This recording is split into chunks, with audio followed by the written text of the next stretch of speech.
नमस्कार, स्वागत है आपका एबीपी गंगा में। मैं हूं अवधेश। आप देख रहे हैं मुद्दे की बात। सलाखें तैयार हैं, धनंजय का इंतजार है। अजीत सिंह हत्याकांड में हुए खुलासे के बाद बाहुबली धनंजय सिंह की मुश्किलें बढ़ गई हैं। 25,000 का इनाम घोषित करने के बाद पुलिस धनंजय सिंह की तलाश में छापेमारी कर रही है और ये छापेमारी लगातार हो रही है। वहीं दूसरी तरफ यूपी सरकार ने हाईकोर्ट का दरवाजा खटखटाकर धनंजय की मुश्किलें और बढ़ा दी हैं। मतलब धनंजय सिंह हर तरफ से घिर गया है। आने वाला हर एक सेकंड धनंजय सिंह के लिए भारी पड़ रहा है। इसीलिए हमने लिखा है सलाखें तैयार हैं और अब बस धनंजय का इंतजार है। ये रिपोर्ट थी।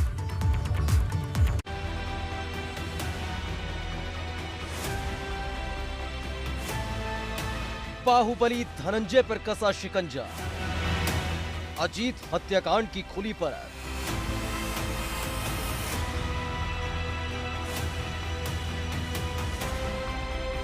धनंजय पर 25,000 का इनाम, सलाखें तैयार, अब धनंजय का इंतजार। राजधानी लखनऊ में हुए अजीत सिंह हत्याकांड की परत अब खुलने लगी है। पुलिस ने जो कड़ी जोड़ी है उसमें पूर्वांचल के बाहुबली नेता और पूर्व सांसद धनंजय सिंह का नाम सामने आया। दरअसल लखनऊ में हुए अजीत सिंह हत्याकांड को अंजाम देने वाले शार्प शूटर गिरधारी ने पूर्व सांसद धनंजय सिंह का नाम लिया था। दरअसल लखनऊ में हुए अजीत सिंह हत्याकांड को अंजाम देने वाले शार्प शूटर गिरधारी ने पूर्व सांसद धनंजय सिंह का नाम लिया था, जिसके बाद पुलिस ने धनंजय सिंह की गिरफ्तारी के लिए दबिश देना शुरू कर दिया और कई जगह नोटिस भी चस्पा किया। लेकिन धनंजय सिंह कहां है ये किसी को पता नहीं है और अब पुलिस ने धनंजय सिंह पर 25,000 का इनाम घोषित कर दिया।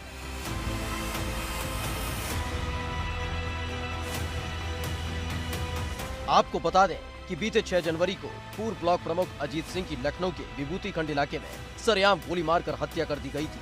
जब पुलिस ने जांच शुरू की तो पता चला कि धनंजय सिंह ने शार्प शूटर्स की मदद की थी और पुलिस का ये शक उस वक्त यकीन में तब्दील हो गया जब पुलिस पूछताछ में गिरधारी ने धनंजय का नाम लिया। बाद में शूटर गिरधारी को लखनऊ पुलिस ने एनकाउंटर में मार गिराया, लेकिन लखनऊ पुलिस ने गिरधारी से हुई पूछताछ के आधार पर अपनी जांच आगे बढ़ाई और अजीत सिंह हत्याकांड में जौनपुर के बाहुबली नेता और पूर्व सांसद धनंजय सिंह को आरोपी बनाया। वहीं पुलिस को पूछताछ में पता चला कि धनंजय सिंह ने घायल शूटर को पनाह भी दी थी और इसका इलाज करवाया था। इस मामले में शूटर का इलाज करने वाली सुल्तानपुर के डॉक्टर AK सिंह ने पुलिस को बताया कि उन्हें धनंजय ने ही फोन कर इलाज के लिए कहा था।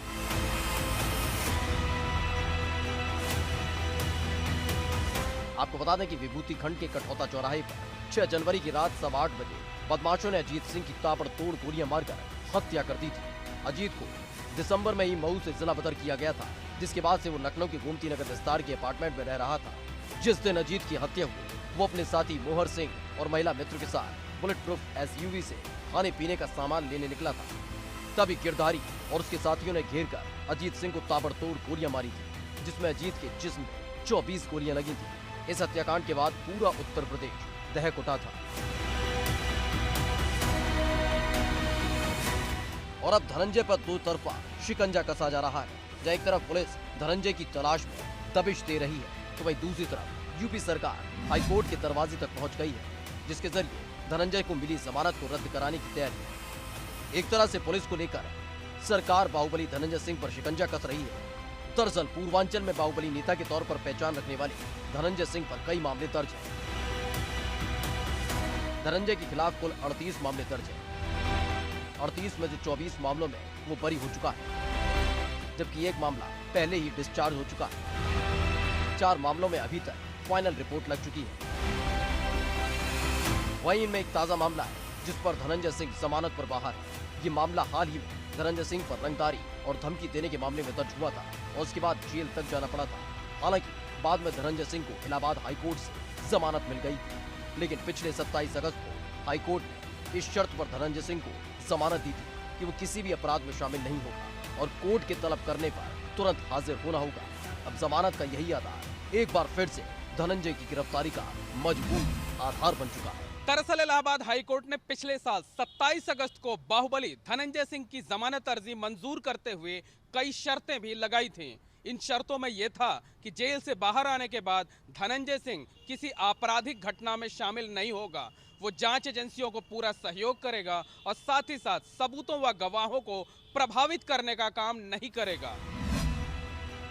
कुल मिलाकर धनंजय सिंह की मुश्किलें बढ़ती जा रही हैं। पुलिस चप्पे चप्पे पर तलाश कर रही है, तो वहीं आने वाला हर एक सेकंड धनंजय सिंह के लिए भारी पड़ चुका है। मतलब सलाखें तैयार है, बस अब धनंजय का इंतजार है। लखनऊ से विवेक त्रिपाठी के साथ प्रयागराज से मोहम्मद मोइन की रिपोर्ट।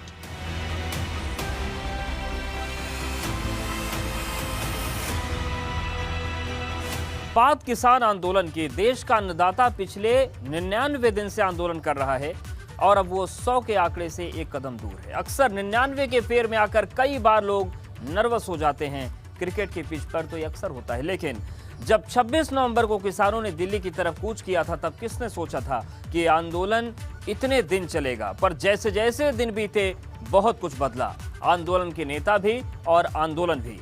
लेकिन जब ये आंदोलन 100 दिन की तरफ बढ़ चुका है, तो क्या है किसानों की रणनीति और कब होगी किसानों की घर वापसी, इसे समझने के लिए देखिए हमारी ये एक्सक्लूसिव रिपोर्ट।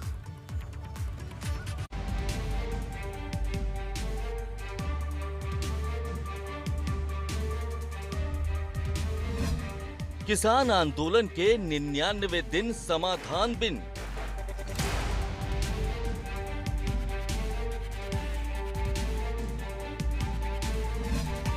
कड़ाके की सर्दी से तपाने वाली गर्मी तक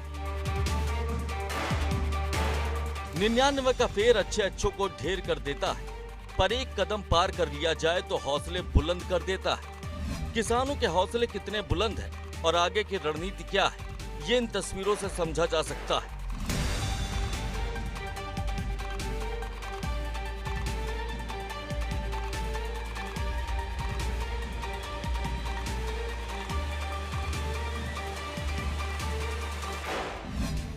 मार्च में मई की याद दिला रही है गर्मी। आंदोलन कर रहे किसानों के सामने सबसे बड़ी परेशानी गर्मी की है, जो मार्च में मई की याद दिला रही है। लेकिन किसान हर चुनौती से लड़ने के लिए तैयार है, या यूं कहें कि किसानों ने अपनी तैयारी शुरू कर दी। किसानों ने न सिर्फ छप्पर के जालीदार मकान बनाने शुरू कर दिए हैं, बल्कि गर्मी से बचने के लिए कूलर पंखे की व्यवस्था भी शुरू कर दी गई। हमारे यहाँ हिंदुस्तान में 81% 80% किसान ऐसे हैं जिनके पास 2 बीघे 4 बीघे 6 बीघे है ना। ये जमीन लेने के बाद में, जैसे इनकी जमीन ली, मेरी जमीन ली, हम पे 5-5 बीघे जमीन है, उसको कहीं ना कहीं सीधा ये कहना है कि जब तक बिल वापसी नहीं तब तक घर वापसी। बिल्कुल बिल्कुल ये सच्चाई है। ये बिल वापस नहीं होंगे तो घर नहीं जाएंगे, चाहे कितने भी साल लग जाएं। मोदी जी हटेंगे 24 में, तब घर जाएंगे, तब ये कानून हम दूसरी सरकार से पास कराएंगे। लेकिन अब हटना नहीं है। अब हमारी मजबूरी इन्होंने बना दी है। कभी आतंकवादी, कभी खालिस्तानी, कभी कहीं से एड आ रही है, कभी कनाडा से पैसा आ रहा है, कभी पाकिस्तान से। इस तरह की बातें करके हमारे दिल को और दुखा रहे हैं। ये सरकार बनी किसानों के दम पे थी। आप देख रहे हैं, ये हमारा जो किसान यहाँ पड़ा है ना, आप किसी से पूछ लो कि भाई किसको वोट दिया है। ये सत्यता है कि किसानों ने गाँव में हर हर मोदी और घर घर मोदी का नारा देने वाले इन किसानों के युवा और ये किसान थे। आज हमारी अनदेखी कर रही है सरकार, इसकी भी अनदेखी 2024 में और यूपी में 2022 में करेगा किसान। देखिए, बिल्कुल किसानों में साफ तौर पे गुस्सा देखा जा सकता है। कोल्हू से निकलेगा हल, और इन सब के बीच किसानों ने NH9 पर एक कोल्हू भी लगाया है, ताकि तपती गर्मी में आंदोलन कर रहे किसानों को गन्ने का रस पिलाया जा सके। गन्ने का रस निकालने के लिए किसानों का कहना है कि गर्मी ज्यादा पड़ती है और जो गन्ने का रस होता है वह ठंडा होता है, और ठंडा पी के हम यहाँ पर लगातार बैठे रहेंगे। आप ये बताइए कि ये कोल्हू लगाया है, किसने लगाया है? जी हमने लगाया जी, बरेली से लाए हैं, कल लगाया, फिट करा कल ही। नीचे हाथ वाला है लेकिन ये मोटर वाला है। तो कल हमने इतने गन्ना मिला, गन्ना नहीं मिल पा रहा है, आज फिर गन्ना बोल के आए। पुदीना नींबू के लिए ऑर्डर किया है, बर्फ़ के लिए किया है, और सारा व्यवस्था बनवाएंगे। गर्मी आ रही है, गर्मी में चाय तो पिया नहीं जाएगा, गर्मी में रस ही पिलाएंगे लोगों को। गर्मी में चाय नहीं पी जाती, गर्मी में रस पिलाएंगे, यानी कि कहीं ना कहीं अब गर्मी की पूरी तैयारी है इस आंदोलन में। हाँ जी, गर्मी का जब तक मान ऊपर से आदेश नहीं कोई होगा, फिर जब हो जाएगा चले जाएंगे, हम मना के जाएंगे जब निकल। किसान लंबी लड़ाई के मूड में, इसे इस बात से भी समझा जा सकता है कि किसानों ने होलिका दहन की भी तैयारी कर रखी है। साथ ही एक पोस्टर भी लगाया है जिसमें होली से लेकर दिवाली तक की तारीखें दर्ज हैं। किसान आंदोलन को 100 दिन पूरे हो गए हैं और हम इस समय मौजूद हैं दिल्ली गाजीपुर बॉर्डर के NH9 के ऊपर, जहां हम आपको कुछ तस्वीरें दिखा रहे हैं। तस्वीरों में आपको दिखाते हैं कि यहां पर अब किसानों ने होली दहन की तैयारी कर ली है। होली दहन के लिए आप देख सकते हैं यहाँ उपले रखे हुए हैं, लकड़ी रखी हुई हैं और अब किसानों का कहना है कि अब होली भी यहीं मनाई जाएगी। तो किसानों ने अब साफ कर दिया है कि लगातार जो ये आंदोलन है वह जारी रहेगा, चाहे सर्दी हो या गर्मी हो। आप देख सकते हैं कि होली समारोह स्थल का एक यहाँ पर बैनर भी लगाया हुआ है। जब 26 नवंबर को किसानों ने दिल्ली की तरफ कूच किया था, तब किसने सोचा था कि ये आंदोलन इतना लंबा चलेगा।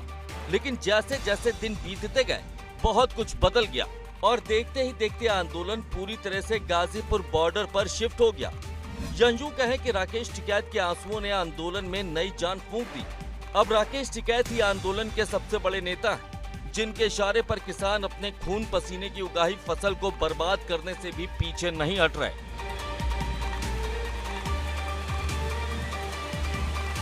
अगली रणनीति बताइए कि रणनीति क्या है आप लोगों की? हम तो पूरे देश में जा रहे भाई, और यहाँ पर अपने आंदोलन चल ही रहे सब जगह। जी, आपने राजस्थान में मन से ये कहा है कि युवाओं के पास रोजगार नहीं है और वो अब बैरिकेडिंग तोड़ने की तैयारी कर ले, क्या ये सही है? ये कहा कि खेत से ही रोजगार पैदा करने पड़ेंगे, और जिस तरह से वहाँ पे हम थे नागौर में, वहाँ पे पूरी बैरिकेडिंग कर रखी थी। 1.5 किलोमीटर दूर उनके वाहन खड़े कर रखे थे।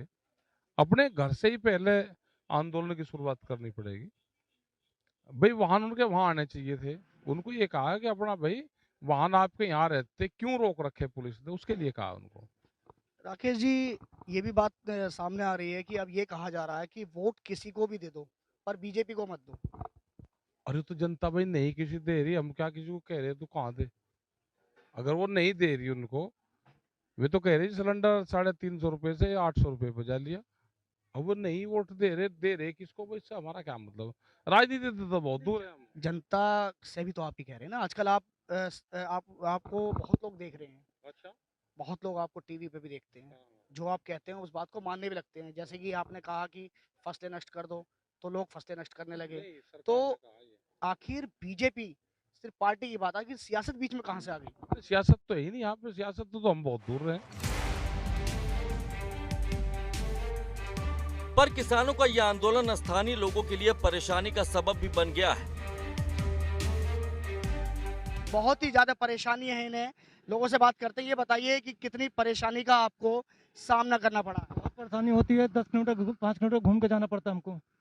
ये बताइए कैसे कैसे आप कहाँ से आए? रास्ता तो है नहीं, कुछ भी कहीं भी रास्ता नहीं, ऊबड़ खाबड़ है, जंगल टाइप है, यहाँ से आप आ रहे हैं? रास्ता है नहीं, नाले क्रॉस कर करके मिट्टी धूल धक्कड़ में खा के आ रहे हैं। तो देखिए, रास्ता नहीं है और अपनी जान जोखिम में डालकर ये लोग यहाँ पर आ रहे हैं और यहाँ से निकल रहे हैं। और ये लोग इस समय गाजियाबाद की तरफ आ रहे हैं। ये रास्ता वैशाली की तरफ जाता है। जिस रास्ते पर ये लोग आ रहे हैं, बहुत ही इन लोगों को परेशानी का सामना करना पड़ रहा है। आपको बता दें कि सरकार और किसानों के बीच अब तक 12 दौर की बातचीत हो चुकी है, लेकिन हर बार ये बातचीत बेनतीजा रही।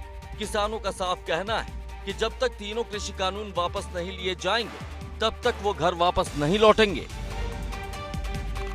गाजियाबाद से शक्ति सिंह के साथ ब्यूरो रिपोर्ट, एबीपी गंगा। बात सम्मान निधि में साजिश की। किसानों की दोगुनी आय और बेहतरी के लिए केंद्र सरकार ने 2019 के चुनाव से पहले एक योजना शुरू की, जिसका नाम है पीएम किसान सम्मान निधि। इस योजना के तहत किसानों के खाते में सालाना 6,000 रुपए जाते हैं। सरकार की इस योजना का फायदा सबसे ज्यादा यूपी के किसानों को मिलता है। लेकिन इस योजना का एक कड़वा सच ये भी है कि यूपी के किसानों की एक बड़ी आबादी ऐसी है जिसे आज तक इस योजना का फायदा नहीं मिला, 1 रुपए नहीं मिला। किसानों के साथ सम्मान निधि में धोखा कैसे हुआ और किसने किया, ये पूरी पड़ताल देखिए।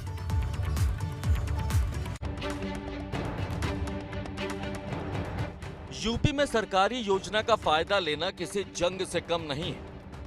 2019 के लोकसभा चुनाव से पहले केंद्र की मोदी सरकार ने पीएम किसान सम्मान निधि योजना का ऐलान किया था। तब ये सम्मान निधि योजना भाजपा के लिए गेम चेंजर साबित हुई थी और वो ज्यादा मजबूती के साथ सत्ता पर काबिज हुई थी। वहीं यूपी में तो महागठबंधन के बावजूद भाजपा ने 64 सीटें जीत ली थी। इसका एक बड़ा कारण ये भी था कि इस योजना का लाभ पाने वाले सबसे ज्यादा किसान यूपी के ही थे, जिनकी संख्या करीब 2 करोड़ 29 लाख के आसपास है। लेकिन आपको जानकर हैरानी होगी कि इसी उत्तर प्रदेश में लाखों किसान ऐसे भी हैं जिन्हें आज तक पीएम किसान सम्मान निधि की एक भी किश्त नहीं मिल पाई। यानी जिस योजना को शुरू हुए 2 साल से ज्यादा का वक्त गुजर चुका है, जिसकी करीब 7 किश्तें जारी भी हो चुकी हैं, 21,000 करोड़ से ज्यादा का भुगतान हो चुका है, लेकिन 8 लाख किसानों के खाते में आज तक एक फूटी कौड़ी तक नहीं आई है। जो किसान पीएम किसान सम्मान निधि से वंचित रह गए हैं, उनमें बस्ती, अलीगढ़, गोरखपुर और वाराणसी के किसानों की सबसे ज्यादा संख्या है। आइए अब आपको आंकड़ों के जरिए बताते हैं कि किस मंडल में कितने किसान हैं जिन्हें आज तक पीएम किसान सम्मान निधि का 1 रुपया तक नहीं मिला। बस्ती के 1,48,000 किसान, अलीगढ़ के 1,40,000 किसान, गोरखपुर के 1,30,000 किसान, वाराणसी के 90,000 किसान, अयोध्या के 62,000 किसान, देवी पाटन के 57,000 किसान, लखनऊ के 53,000 किसान, मुरादाबाद के 41,000 किसान, मेरठ के 40,000 किसान और बरेली में 30,000 किसान ऐसे हैं जिन्हें आज तक पीएम किसान सम्मान निधि का 1 रुपया तक नहीं मिल पाया। अब आप सोच रहे होंगे कि आखिर ऐसा क्यों हुआ और किसकी गलती से किसानों को उनका हक नहीं मिला। तो एबीपी गंगा ने इसकी भी पूरी पड़ताल की, जिसमें पता चला कि डाटा फीडिंग करते समय किसी किसान का आधार नंबर गलत भर दिया गया, तो कहीं किसान का नाम आधार कार्ड से मैच नहीं करता था, जबकि किसी ने बैंक डिटेल गलत भर दी, तो किसी के गांव और तहसील का नाम भरने में फीडिंग करने वाले ने गलती कर दी। और ये सारी गलतियां डिजिटल इंडिया के दौर में हो। और उससे भी ज्यादा हैरानी की बात यह है कि इन मामूली गलतियों को ठीक करने में 2 साल से भी ज्यादा का वक्त लग गया है, जबकि ऐसी गलतियां मोबाइल पर आने वाली OTP से भी दुरुस्त हो जाती हैं। तब भी जिलों में बैठे अफसर और कर्मचारी इससे ठीक करने की जहमत नहीं उठा रहे। दरअसल ये अफसरों और कर्मचारियों की लापरवाही का ही नतीजा है। किसान कृषि दफ्तर के चक्कर काट काट कर परेशान हो चुके हैं, लेकिन गड़बड़ी ठीक नहीं हो रही। हाँ, हर बार किसानों को आश्वासन जरूर मिल जाता है, लेकिन इस आश्वासन के चक्कर में किसानों की चप्पल और पैसे दोनों खर्च हो रहे हैं। वहीं पीएम किसान सम्मान निधि में हुई इस लापरवाही ने सपा को सूबे की सरकार पर निशाना साधने का मौका दे दिया है। आपको बता दें कि पीएम किसान सम्मान निधि की सरकार की तरफ से 2 साल में 3 किश्तें दी जाती हैं। पहली किश्त 1 दिसंबर से 31 मार्च के बीच आती है, दूसरी किश्त 1 अप्रैल से 31 जुलाई और तीसरी किश्त 1 अगस्त से 30 नवंबर के बीच आती है। लेकिन उत्तर प्रदेश जैसे बड़े राज्य में 8 लाख किसानों का इस योजना से अब तक वंचित रह जाना कई सवाल खड़े करता है। सवाल सरकार की मंशा पर नहीं है। सरकार ने तो किसान हित में अपना खजाना खोल दिया है, लेकिन लापरवाह अफसरों और कर्मचारियों की कार्यशैली इन किसानों की परेशानी की सबसे बड़ी वजह बनी है।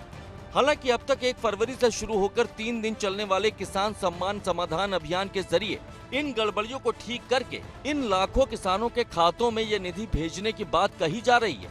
पर ये भी अगर एक तय समय सीमा में हो तो इसका फायदा है, वरना ये किसान तो 2 वर्षों से ठीक कराने के लिए सरकारी दफ्तरों के चक्कर काट ही रहे हैं। और मुद्दे की बात यह है कि ये तब हो रहा है जब किसान कृषि कानून के विरोध में आंदोलन कर रहे हैं। लखनऊ से अनुभव शुक्ला के साथ ब्यूरो रिपोर्ट, एबीपी गंगा। तो ये तस्वीर बताती है कि सरकार कितने भी खजाने खोल दे, लेकिन अगर सिस्टम में कारिंदे बैठे हैं तो फिर लाभार्थियों को फायदा नहीं मिल पाता।